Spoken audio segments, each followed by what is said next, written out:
आपल्या सर्वांचं लाडकं नेतृत्व आदरणीय शरदचंद्रजी पवार साहेब यांचा आज वाढदिवस आणि सोशल मीडिया एक प्रभावी अस्त्र आहे आणि अस्त्राच्या माध्यमातून मी माझ्या शुभेच्छोपर जी कविता लिहिली आहे ही शरदचंद्रजी पवार साहेबांच्या पायी घालण्याचा छोटासा प्रयत्न करतो आणि ती कविता आपल्या सर्वांसमोर सादर करतो।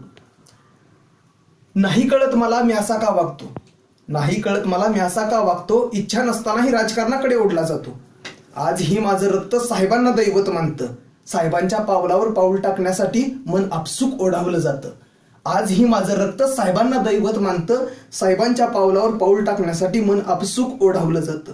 समोर फक्त अंधार दिसतो, समोर फक्त अंधार दिसतो जेव्हा करिअर म्हणून राजकारणाकडे पाहतो। म्हणून समजावून सांगतो मी माझ्या मनाला, हे बघ प्रत्येक राजकारणी पवार साहेब बनू शकत नाही।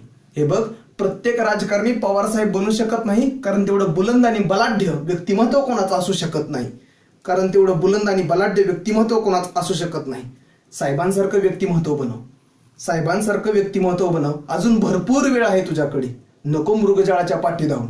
लक्षात ठेव, आत्ता गडबड करशील तर कार्यकर्ताच राहशील, आत्ता गडबड करशील तर कार्यकर्ताच राहशील। व्यक्तिमत्व बुलंद आणि बलाढ्य करशील तर साहेबांच्या आशीर्वादाने दुसरा साहेब बनशील, तर साहेबांच्या आशीर्वादाने दुसरा साहेब बनशील। धन्यवाद।